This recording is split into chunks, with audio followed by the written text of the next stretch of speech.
Olá pessoal, sejam bem-vindos ao meu canal. Hoje, sexta-feira, dia 6 de setembro de 2024. Tá armado o rebu na esquerda brasileira. Ontem eu fiz um vídeo falando sobre uma liderança que sofreria ataques de inimigos, mas também de aliados. E muitos acharam o título estranho. Falei, como uma pessoa vai receber ataques de inimigos e de aliados? Acontece muitas vezes, principalmente quando você está numa posição de destaque, de poder, de liderança. Existem já os inimigos naturais que fazem oposição ao seu trabalho e à sua posição, mas às vezes dentro do grupo de aliados surgem movimentos também que vão tentar derrubar as pessoas, né? E poucas horas depois desse vídeo em que eu trato desse assunto e explico a dinâmica astrológica do porquê que eu coloquei aliados e inimigos, eu explico no vídeo. Se você não assistiu ao vídeo, né? E teve muita gente que não viu, porque foi um vídeo que teve pouca visualização, então vá lá e assista para você entender o que está acontecendo agora, nesse momento. E o que está acontecendo, né? O ministro dos Direitos Humanos, o Silvio Almeida, está sofrendo uma denúncia que vem da ONG Me Too, uma ONG norte-americana que se faça bem esse destaque, né? De assédio sexual. Parece que é uma denúncia anônima e que tem sido também engrossada por uma denúncia da Aniele Franco, que também foi ministra ali, né? Então, começou um rebu, né? Porque vem os ataques naturais dos inimigos, né, do Silvio Almeida, e que fazem parte principalmente da extrema-direita, que já são os ataques naturais que acontecem, tá? E agora surge essa situação de denúncia de assédio sexual. Como o tema é muito sensível, porque não é uma denúncia de corrupção, não é uma denúncia de algum tipo de má conduta, né? Não, é uma denúncia de um escopo um pouco mais grave, que é o assédio sexual, que está muito além de uma simples má conduta, né? O assédio sexual mexe com muitas coisas. Agora, nós temos que entender dentro da legalidade. Eu aqui não vou expedir, porque não é o meu papel julgar e dizer se é ou se não é. Isso cabe investigação, isso cabe amplo direito de defesa, né? E uma vez provado que o ministro cometeu assédio sexual, deve ser punido. E já imagino que, por estar numa investigação, o mínimo que ele faria seria se retirar do cargo para não trazer essa contaminação para dentro do governo, porque é lógico que os inimigos vão se utilizar disso, né? Então, se ele tem um mínimo de respeito pelo presidente Lula e por ele mesmo, ele se retira até que essa situação seja averiguada. Seria o mínimo, né, da razoabilidade. Então ele tem todo o direito de defesa, não é porque alguém denunciou porque já é fato consumado, né? No Brasil a gente tem muito essa mania. Houve uma denúncia, principalmente essas de caráter sexual, né? Lembra da escola de base lá atrás, né? Que destruíram a vida de pessoas por conta de uma denúncia que depois se comprovou falsa. Veja nos Estados Unidos alguns artistas e diretores que foram colocados ali no tribunal, perderam contratos, faliram com gasto com advogado e depois se comprovou que as denúncias não eram verdadeiras. Então, existem casos, sim, horrorosos, escabrosos, pessoas nojentas, né, que se utilizam do ambiente corporativo para acossar, para perseguir, para chantagear, para assediar, e essas pessoas elas devem ser colocadas, sim, né, sob o rigor da lei. Mas existe também o outro lado que muitas vezes exagera ou que muitas vezes utiliza dessas situações de assédio para poder criar animosidades ou vinganças ou coisa do tipo. Então, por isso cabe o quê? Investigação. Ninguém tem que falar nem que sim, nem que não. Ninguém tem que defender, ninguém tem que atacar, até que a investigação deixe claro. Nós temos órgãos próprios para investigar, né? E uma vez investigado, e veja, eu não estou aqui fazendo nenhum tipo de passação de pano, não é isso, porque eu não gosto desse ministro. Eu já falei aqui, eu não gosto do trabalho dele. Ele, enquanto ministro, para mim, deixa muito a desejar no tocante à questão dos direitos humanos.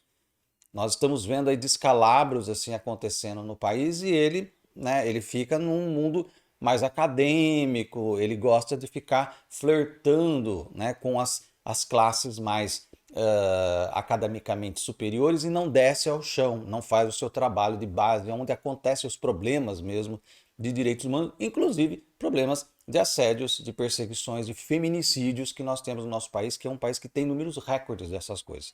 Então, à medida que ele não olha para isso, surgem essas questões e parece que agora ele está sendo vítima do próprio veneno, né?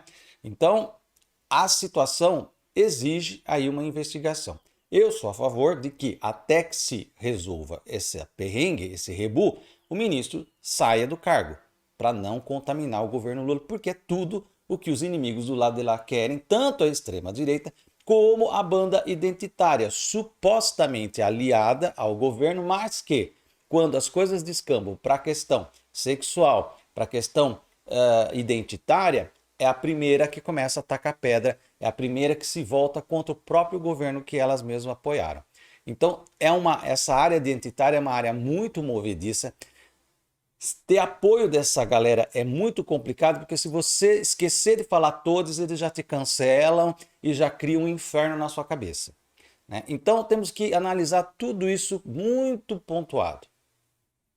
Eu tenho para mim, né, que tem o dedo da Janja nessa história também aí, porque ela tirou uma foto aí com a Aniele Franco. Então, como existe uma animosidade também ali, e as disputas de poder, as disputas palacianas, muitas vezes o pessoal pega carona nessas dissensões, nessas desavenças para criar eventos aí. Pode ter acontecido a situação de assédio. Se aconteceu, ficou comprovado, o ministro tem que ir para os rigores da lei e, obviamente, já deveria estar perdendo o cargo, tá? Se comprovado que não, também deveria se colocar a lei sobre quem faz falsa acusação, né? Porque existem pessoas que também usam desse artifício, que também vão lá e fazem falsa acusação. Agora, isso é o AUE, né? É o AUE que está posto aí. No AUE começa a entrar todo tipo de questões que daí pegam nas histórias pessoais. Então, uma pessoa ela pode ser muito mais reativa de forma negativa a uma piscada do que outra que não vai estar nem aí com isso, né? E aí cabe cada um analisar por que determinado assunto de assédio sexual mobiliza ódios, rancores e nojinhos, que tem alguma coisa na história da pessoa que precisa ser cuidada ali. Principalmente se a pessoa foi vítima desse tipo de coisa. E para outras pessoas isso não afeta, porque não faz parte da história de vida. Então, também nós temos que olhar qual é a nossa posição no meio dessa confusão toda, porque afinal de contas, nenhum de nós é o Silvio Almeida, nenhum de nós é a pessoa supostamente assediada ali, tá? Nós estamos de fora. E aí, todas as reações que nós temos não são objetivas ao fato em si, mas são interpretações e reações do nosso mundo interior aos eventos que acontecem. E aí eu tenho que olhar para mim. Por que eu estou tão reativo? Por que eu já levantei uma bandeira e já saí gritando, sem ter ainda uma confirmação nem que é de Pedro, nem de que é de Paulo a razão? Né? Então tem que se olhar essa questão, porque vai acontecer aqui nos comentários, vão surgir pessoas, né? Ah, porque não sei o quê. E do outro lado, não, porque. Aí coloca, porque é preto, porque é não sei o quê. Aí mistura no balaio e tira a objetividade. Qual é a objetividade de uma investigação? Houve ou não houve assédio sexual? Ponto final. Esse é o objetivo de uma investigação. Se houve, punição. Se não houve, liberação dos fatos.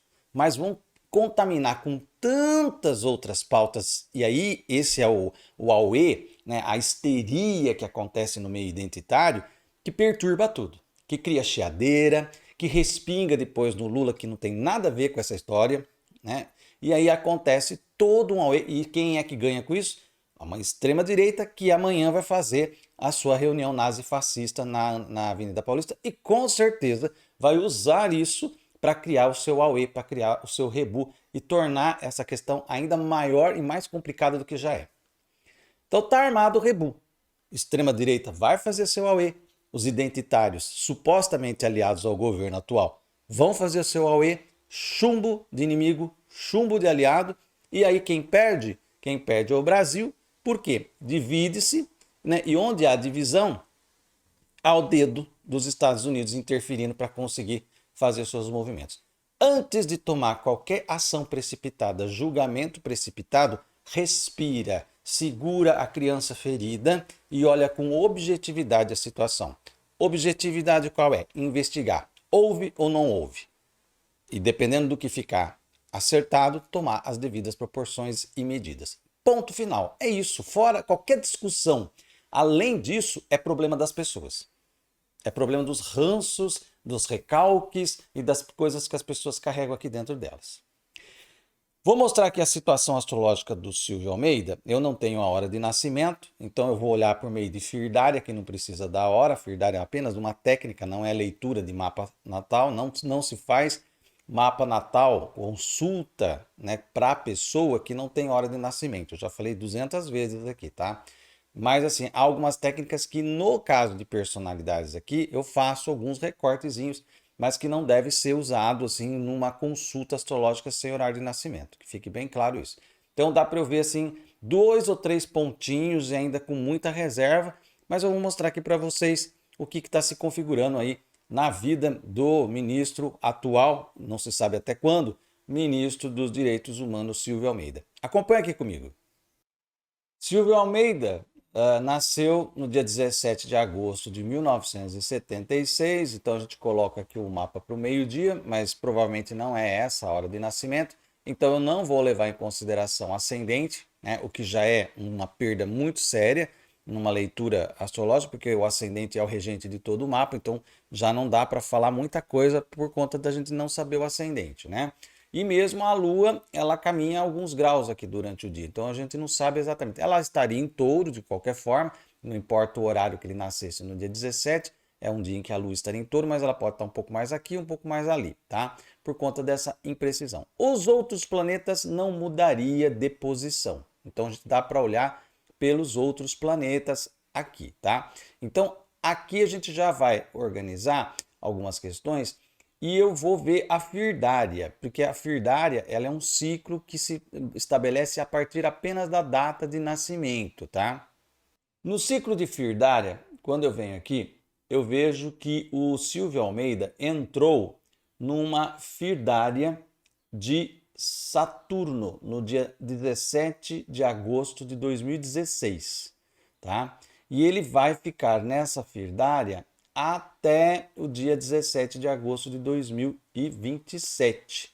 São 11 anos, então é um período de 11 anos que é a Firdária de Saturno. Isso aqui é muito semelhante ao que o Marco Aurélio fala lá do trânsito da letra R. Tem uma energia muito parecida, porque o Saturno é uma espécie de auditor que passa na vida da gente, e se ele encontra coisa lá mal feita, ele bota o dedo ali em cima, né? E segura você até resolver. No dia 25 de junho agora, ele entrou numa subfirdária, né? A firdária de Saturno é dividida em subfirdárias também regidas por planetas. Ele entrou numa subfirdária de Mercúrio. Como que a gente usa a firdária? Eu vou ver o Saturno e o Mercúrio. Já que ele está numa firdária de Saturno, os trânsitos de Saturno, as posições envolvendo Saturno vão ter relevância no período. E agora, nesse período, a partir do dia 25 de junho, também aqueles envolvendo Mercúrio. Então, esses dois planetas, Saturno e Mercúrio, ganham uma força maior. Os eventos relacionados com esses planetas vão ter um impacto maior na vida do indivíduo, porque ele está numa firdária regida por esses planetas. E o que está acontecendo agora em termos de trânsitos planetários no mapa do Silvio de Almeida? Colocando aqui os trânsitos para o dia de hoje, né, a gente vê que tanto o Saturno quanto o Mercúrio, que são os regentes e subregentes da firdária atual, estão em interação. Por quê? O Saturno está em movimento retrógrado, mas ele chegou aqui a quase 19 graus de peixes e praticamente quase fez uma oposição exata com o Mercúrio. Aí no mês justamente de junho, quando ele entrou na firdária de Saturno e Mercúrio. E foi justamente que Saturno e Mercúrio estão em oposição. Então, problemas viriam aí.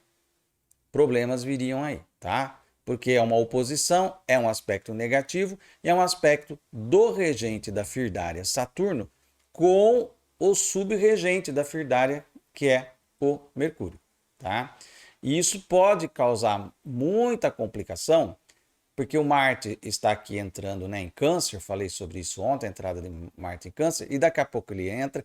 Em novembro, ele vai passar para o signo de Leão e em novembro ele vai atingir o Saturno do Silvio de Almeida, que é o regente da Firdária. Então pode ser que essa coisa venha chegar no seu ponto agudo, no seu clímax, lá em novembro, tá? Então vamos aguardar, porque tem um período aí difícil para o Silvio Almeida, uma vez encaminhadas aí as denúncias e feitas as investigações, para ver se o fato é verídico, é de fato ou se não, tá?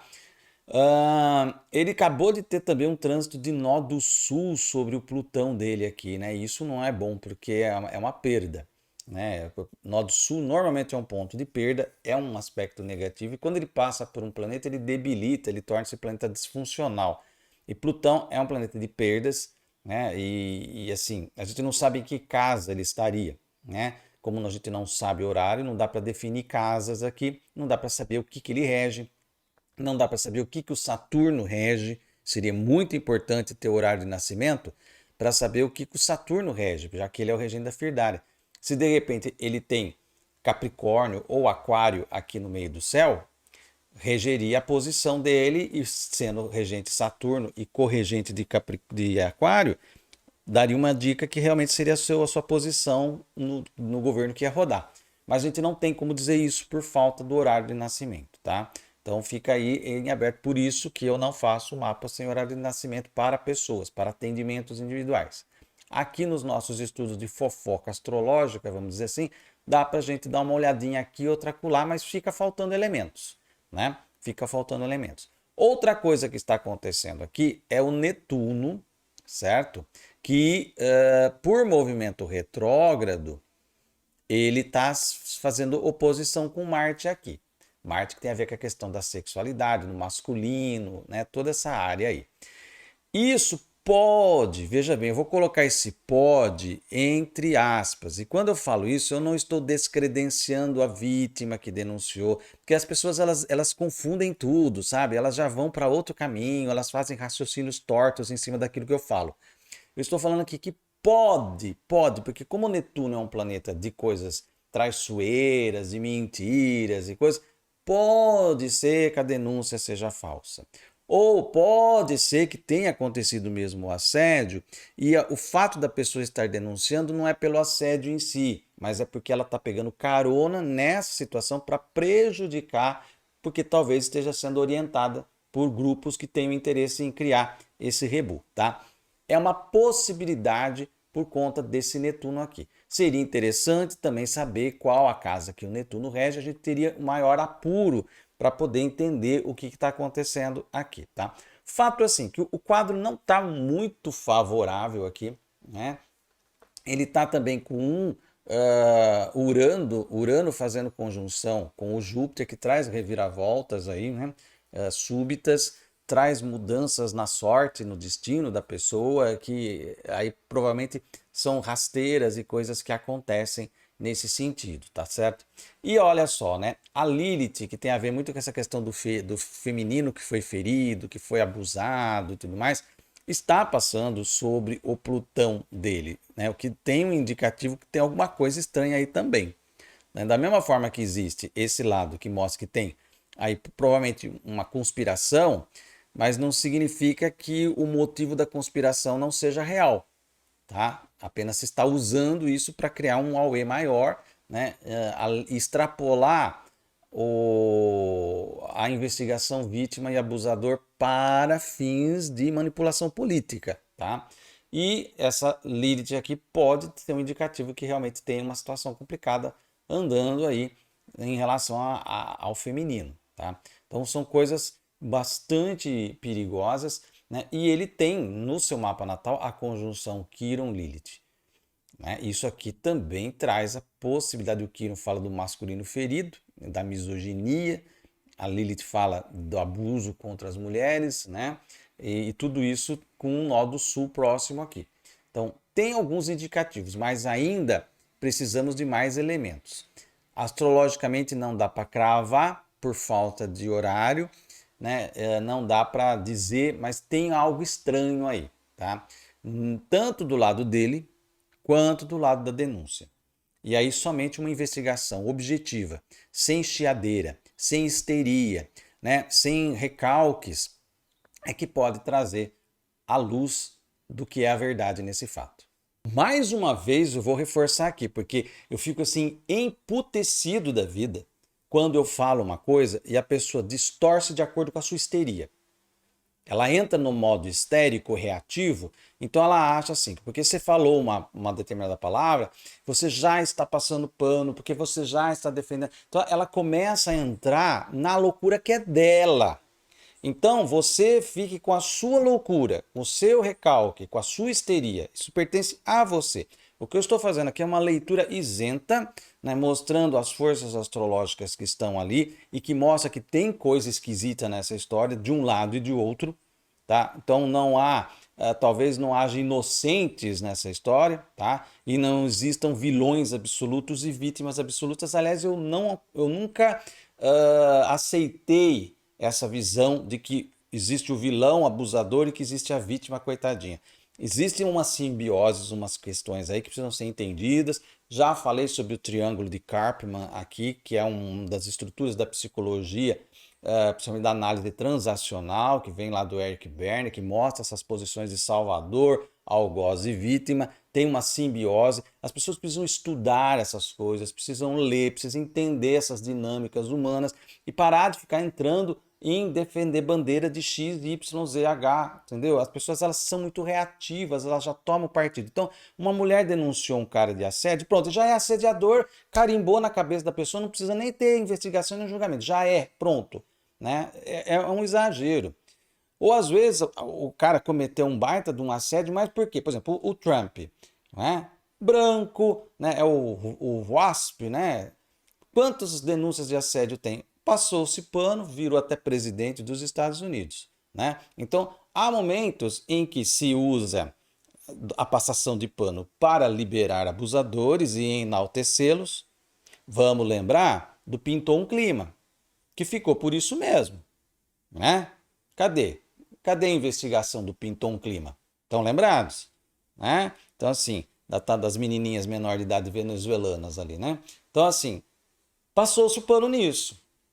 E aí esse caso ganha uma repercussão, por quê? Porque é o ministro do governo Lula, porque é negro. Então entram outros fatores de chiadeira na questão e aí se perde a objetividade. Objetividade da questão é um homem, uma mulher e uma situação suposta de assédio. Não tem que ver quem é esse homem, não tem que ver quem é essa mulher.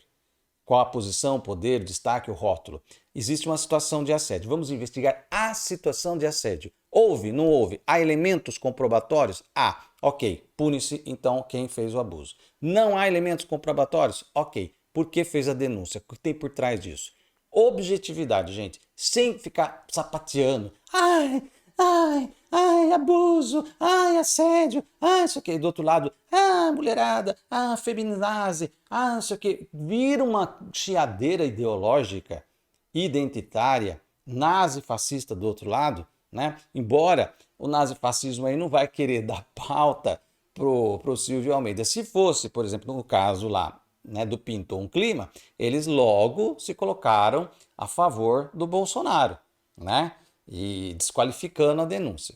No caso do Silvio Almeida, a extrema-direita, óbvio que vai usar isso para detonar com o ministro e atacar indiretamente o governo Lula. E do outro lado, os aliados, né, identitários, fazendo o seu auê de sempre nisso. Vamos tirar isso, vamos limpar, né, os gritos histéricos da extrema-direita, vamos os recalques e sapateamentos do pessoal que tem nojinho até de sexo, que tem dentro desse grupo identitário, e vamos olhar para o fato. Um homem e uma mulher, uma denúncia de assédio. É isso que tem que ser visto. É isso. Investiga, tem elementos, pune. Não tem elementos, libera. Ponto final. Tudo que se falar sobre isso, além disso, é loucura que vem da pessoa. E aí que fique com a pessoa. Eu não estou aqui tomando partido e posição. Eu estou tomando partido da investigação. É a investigação que tem que ser feita e que tem que ser colocado em pratos limpos o que realmente aconteceu. Sem chiadeira. Tá aí o recado. Se você gostou desse vídeo, dê um like aqui, deixa aí o seu comentário, compartilhe esse vídeo nas suas redes sociais. Se você ainda não se inscreveu aqui, vai lá no botãozinho de inscreva-se, aperta até aparecer inscrito e também ative o sininho. Assim você recebe notificação toda vez que eu colocar vídeo novo no canal. Eu vou ficando por aqui, até o nosso próximo vídeo e um grande abraço.